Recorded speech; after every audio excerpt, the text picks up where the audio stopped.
Welcome, everyone. Glad to have you with us once again here at 15 Minutes and a Big Idea. Want to take a second. We're getting closer to the end of the book of Philippians, which means we're getting closer to one of my favorite things about 15 Minutes and a Big Idea, and that's our question and response episodes. Our question and response episodes, that's where me and a brother or a sister, some special guest, we sit down and we work through the book of Philippians based on the questions that you guys send in. So if you've been going along and as you listen and as you hear, you have a question, we want to hear it. Or maybe as you've gone through Philippians before, you've had a constant question that you've never gotten answered or always had a curiosity about. Send that on over. Send that to us over at 15bigideapodcast@gmail.com. That's 15bigideapodcast@gmail.com. You can see that in the description below. You can also send us a message on Facebook. You can send us a message on Instagram. Or if you're watching on YouTube, you can comment down that below, and we will circle back to those on Philippians while we're compiling that list of questions, and we'll make sure we get to that. I'm really looking forward to it. One of my favorite parts, I think it's some of the better episodes we have, especially because it's not just me talking. And I hope you'll share your questions with us so that we can all be blessed together. Today, we're looking at Philippians 4, verses 8 and 9. This is part 2 of 3 on Philippians 4, verses 8 and 9. Finally, brothers and sisters, whatever is true, whatever is honorable, whatever is right, whatever is pure, whatever is lovely, whatever is commendable, if there's any excellence, if there is anything worthy of praise, think about these things. As for the things you have learned and received and heard and seen in me, practice these things, and the God of peace will be with you. This week, we're continuing this study on the list of Christian meditations. That's what we're going to call it. Moving forward is the Christian meditations of Philippians chapter 4. This list is both the result and the pursuit of the peace that we've been discussing the last several weeks. I believe last week we called it the pursuit and the prize of the peace of God. When we have the peace of God, our minds are naturally going to gravitate towards the good things on this list. When we allow our minds to be shaped and our hearts to be shaped by rejoicing and gentleness and hope and away from anxiety and thankfulness and fervent prayer, when we do that, our minds are naturally going to start to work in these ways with all the wonderful and beautiful and commendable things that are on this list. But furthermore, we should recognize that these things are good to think about in and of themselves. And recognize that, hey, just because this is the mind we'll have that God gives to us in peace doesn't mean we shouldn't pursue and work our minds and exercise our minds towards these things. Our minds will work in the direction that we send them. And so we may need to dedicate ourselves to the habit of thinking on these things, meditating on these things. Last week, we looked at the fact that we need to think about the true, we need to meditate on the honorable, and we need to dwell on the right. True refers to things which are right and wrong. Honorable refers not just to that, but that we don't need to dwell on things for too long about wishing people would be dishonored. We don't need to long for that sort of thing. As our personal thoughts are considered and put in as we examine those as well, we need those to be honorable. We need to make sure that our thoughts are above reproach if they were to be put on a pedestal. Finally, we need to dwell on things of justice and rightness to make sure everybody gets what's fair and equitable, and not to indulge favoritism or partiality for the positive or for the negative. In these things, we've learned that the test for an acceptable Christian thought, is this something a Christian should be thinking, is much more than just true or false. But our standards are higher and much more expansive. The allowable range of Christian thoughts is very different than the world, and we need to be disciplined in respecting the will of God in that. Today, we're going to continue to expand the big idea of what we think about and what we focus on with our big idea, which is don't focus on the corruptible. Right? To expand that, we want to look at number 1, contemplate the pure. Number 2, consider the lovely. And number 3, ponder the commendable. Contemplate the pure, consider the lovely, and ponder the commendable. Pure, lovely, and commendable will be the words that kind of organize our discussion today from this list. First idea, we have to think about what it is that something is pure. And we ourselves need to contemplate those sorts of things. We need to think about things that are pure, innocent, morally chaste. Is that what we have in our motivations and our desires? our desires need to be pure, and our motives need to be pure. Whenever we have a heart that is pure and we have thoughts that are pure, we don't look to obtain or to get ahead in things that don't rightfully belong. We don't try to take things that belong to other people. We try to do things with their interest in mind. We are completely fixated on the good and the flourishing of other people rather than ourselves. It's a completely genuine and absolutely faithful longing and hope for others to receive their fair share. A pure heart doesn't try to sneak around and manipulate things or wish and dream up things where somebody can get something that they don't deserve or they can get something that somebody else's deserve. It doesn't try to engineer and electioneer results for its own personal benefit. It's good to act in faith, or it's going to act in good faith to see that other people's interests are furthered. As people who dwell on the pure, these are exactly the types of thoughts and actions we need to be perpetuating in ourselves. We need to keep our mind on things that bring about a pure result. Further, we need to keep our minds from ruminating and poring over things that are sinful, things that are impure, things that are corruptible, as our big idea says.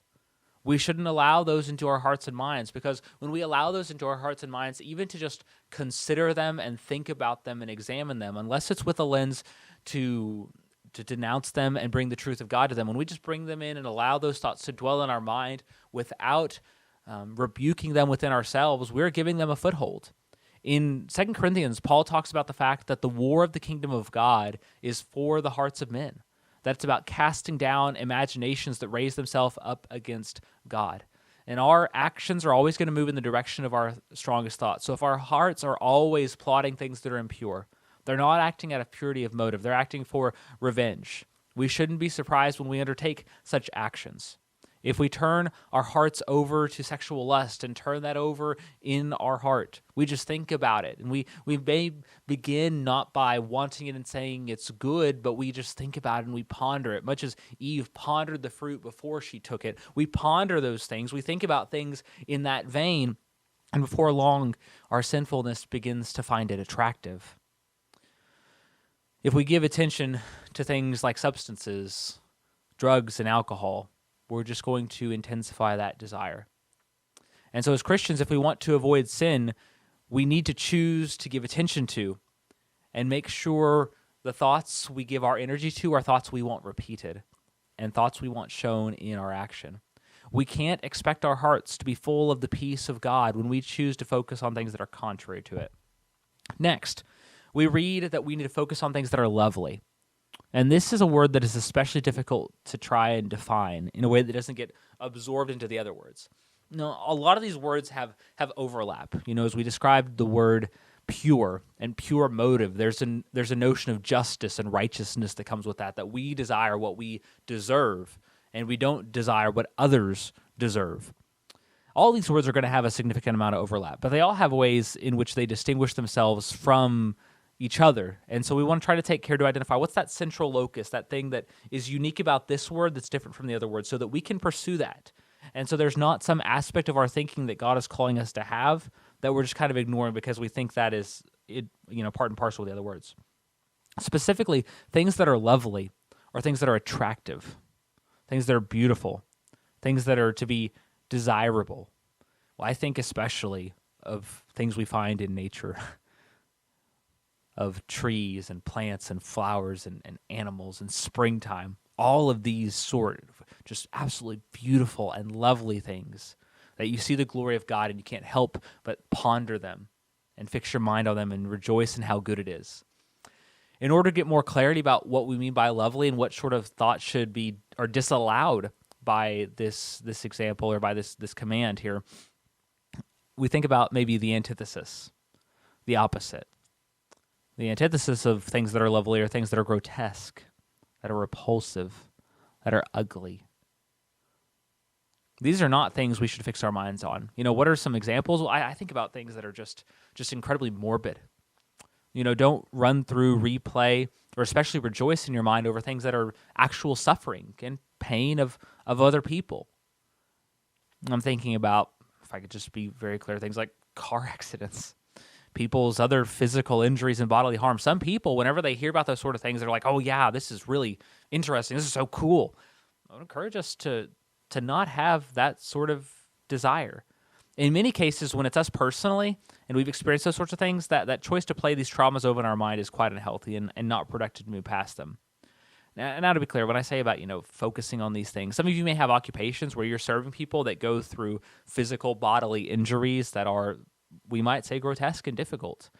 Perhaps you're around someone when this occurs. I'm not saying you should ignore these things or run from these things. What I'm saying is you need to recognize that unnecessarily replaying them in your head is going to do something to your mind. And it may well cause much more harm than good. As we think about things that we may watch on television and their depictions of violence and things like this, these things are not lovely. And so we need to be mindful as we consider and allow those things into our minds what sort of effect it's going to have.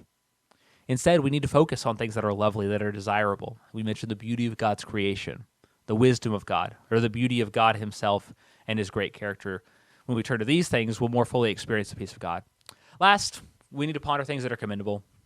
Other translations say things of good report or of good repute, things that are good news. Proverbs chapter 12 says that anxiety in our heart pushes it down, but a good word makes it glad. Our hearts can be encouraged by good news and blessings and focusing on those things and noticing the good that's happening and rejoicing in it. And there's a saying that misery loves company, and that means that when things aren't going our direction, we tend to find pleasure and comfort in the trouble of others. Again, Proverbs exhorts us, don't rejoice when your enemy stumbles. The word of this, it kind of gets thrown around for this, is Schadenfreude, which is to take joy in other people's pain. Well, they've got it bad, and I'm going to take that kind of pleasure. And that's a completely un-Christian attitude to have. Sometimes we call that sort of pleasure a sick pleasure in something, and indeed, it's not healthy to look at other people and think they've got a bad time, but that makes me feel better. It's simply pride. Rather, we should take joy in things that are of good report, that have a good reputation associated to them.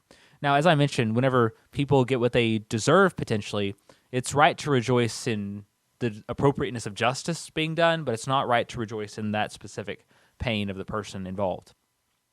Now, as we think on that, we need to be mindful, because it's not to say that a person's plight might not give us perspective, because we may look at a situation where someone has it a lot worse than us and realize, hey, we've got it pretty good, and we're kind of overreacting here, and we need to relax. Maybe we think about Christians enduring persecution or enduring extreme poverty in other countries, and so we don't look at them and take joy that we're so good and they're so bad, but we look at it and say, hey, maybe things aren't so bad as I have to think.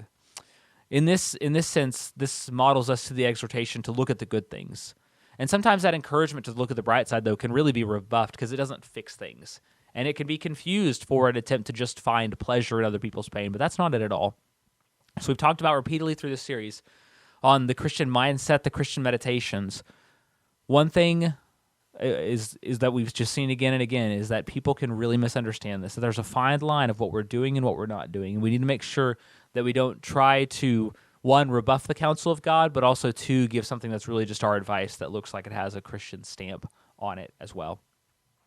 So we've gotten to drill down into the heart and mind that is needed in the people of God. We've summarized all these things with the organizing idea of corruptible.